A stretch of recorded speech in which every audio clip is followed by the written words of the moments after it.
morning, I'm Daisy Richards and welcome to Monday's edition of the Regional News. We begin with news from Mexico. Alberto, the first named storm of the 2024 Atlantic hurricane season, has weakened into a tropical depression as it moves inland over northeastern Mexico, bringing more heavy rains and flooding after leaving 4 dead, including 3 children. The governor of Mexico's Nuevo Leon state told local media late last Wednesday that at least 3 people under 18 had died due to the storm. By Thursday morning, Civil Protection had reported a fourth death due to an electric shock, local media reported. The storm, however, brought much needed rain across swaths of Mexico, where some of its reservoirs had water levels as low as 8% due to an extended drought and the summer heat wave, even filling the much depleted La Boca Dam to the brim. Climate change is also expected to contribute to more storms over the Atlantic this hurricane season, as warmer ocean waters allow powerful storms to intensify more rapidly. Forecasters had warned that Alberto, which brought rain and storm swells across the Gulf of Mexico, was also interacting with formations in the Pacific, together throwing more downpours on Central America, causing floods and landslides. At least 22 deaths have been reported in Central America since the heavy rains last weekend. These include 13 in El Salvador, 8 in Guatemala, and 1 in Honduras, where authorities said over 900 were evacuated from homes. Guatemalan authorities said on Thursday 370 people remained in temporary shelters and almost 300 houses had suffered severe damage.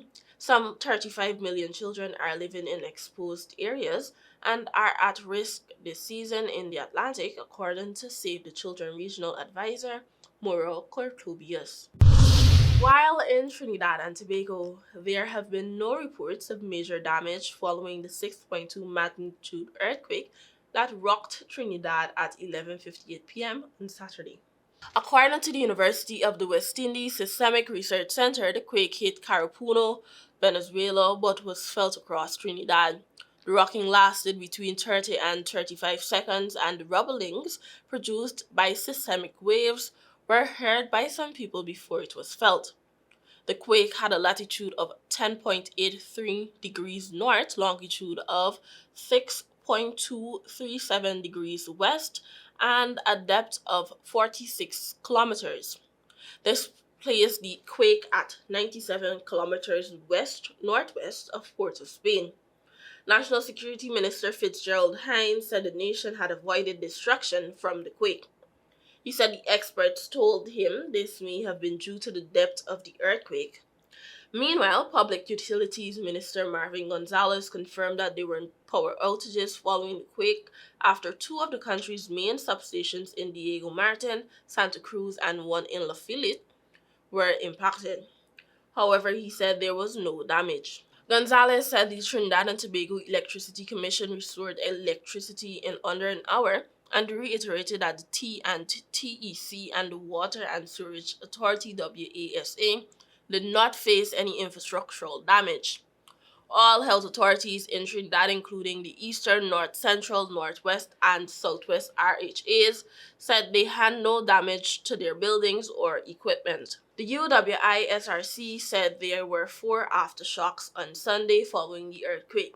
The largest measured 4.0 on the Richter scale at 5:51 a.m., the second largest at 3.9 around 3:47 a.m., the third at 3.7 at 8:01 p.m., and the fourth at 3.5 at 5:25 p.m.